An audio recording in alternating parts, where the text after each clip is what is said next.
Hello. Welcome to Session 2 on Anxiety.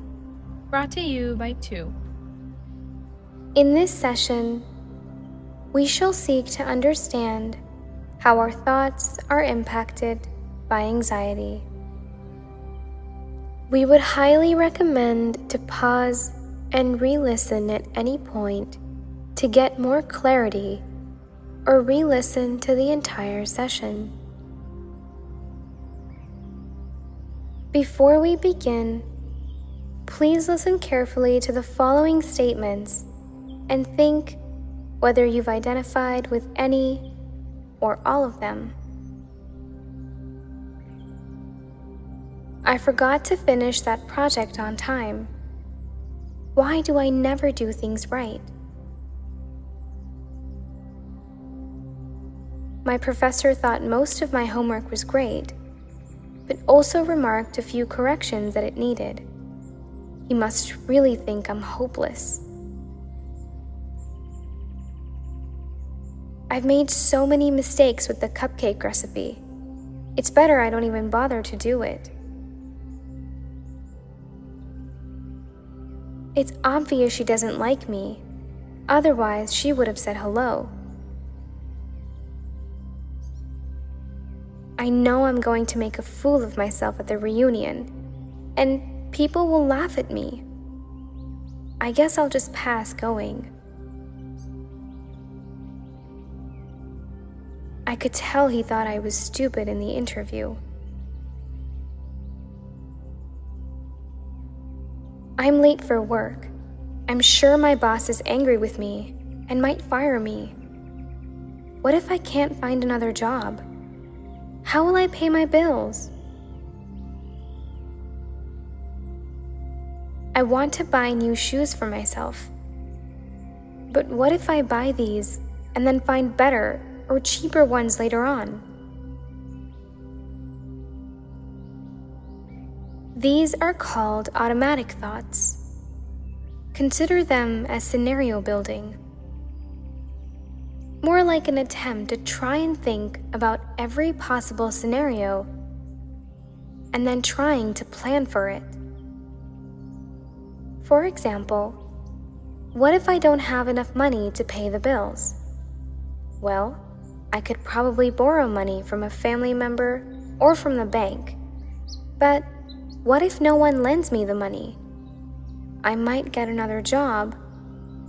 But what if I don't find another job that pays more? And so on. Each person's automatic thoughts may be different from the next person's. They're usually related to our life experiences. Plus, our fears, or the messages we've internalized for years, can be about ourselves and others.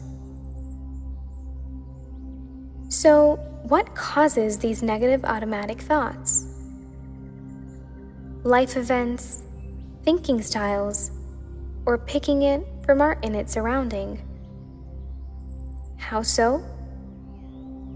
Sometimes we believe that being on the lookout for danger can help us recognize it and avoid it. But the mind, over time, doesn't know where to draw a line. It soon starts seeing potential danger in many relatively safe situations. These thoughts make us believe that by considering everything that could go wrong, we'll be better prepared to cope when it does. Often, this means spending extra time worrying about events that may never come true, but definitely makes us get stuck in an anxious loop.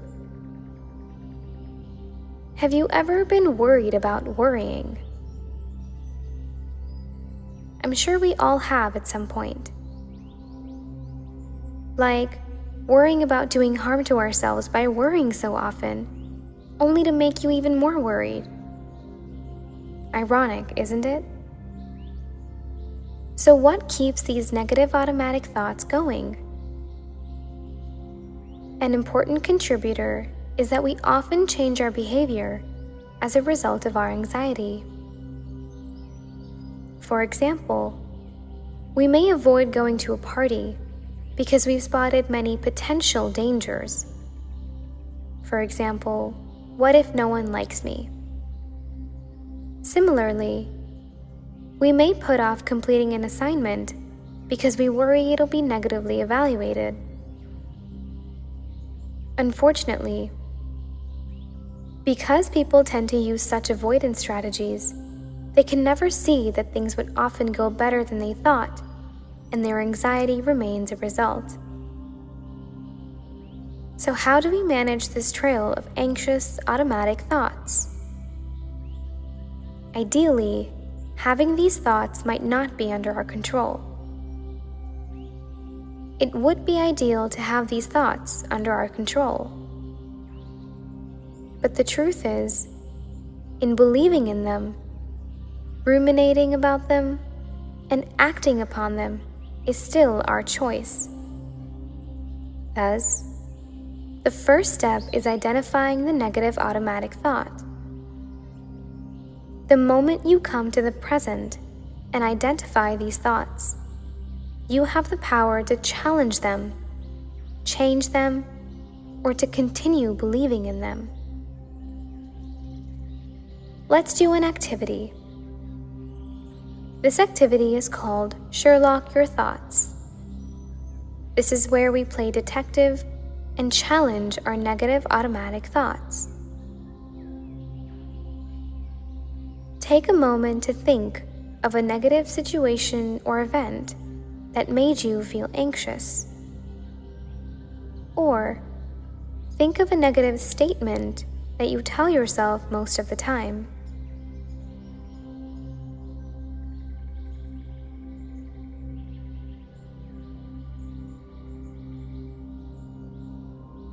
Ready? Now ask yourself a few simple questions. Is this thought really true?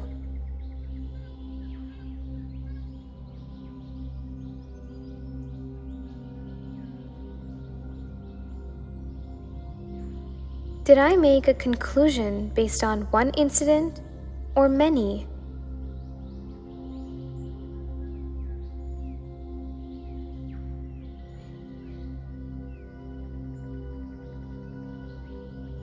Does this hold true for all situations, every single time?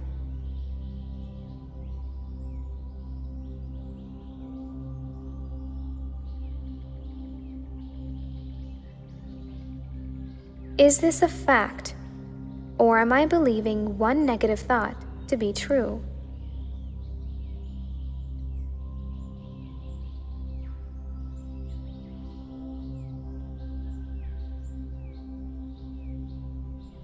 Once you're able to identify it and challenge the thought, let's try replacing it with a more realistic and positive thought.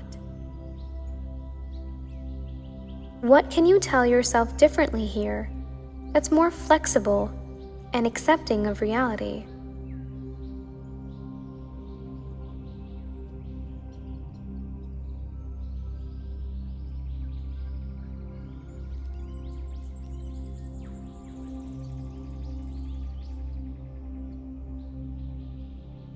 What would I tell a family member or a friend if they were feeling the same way?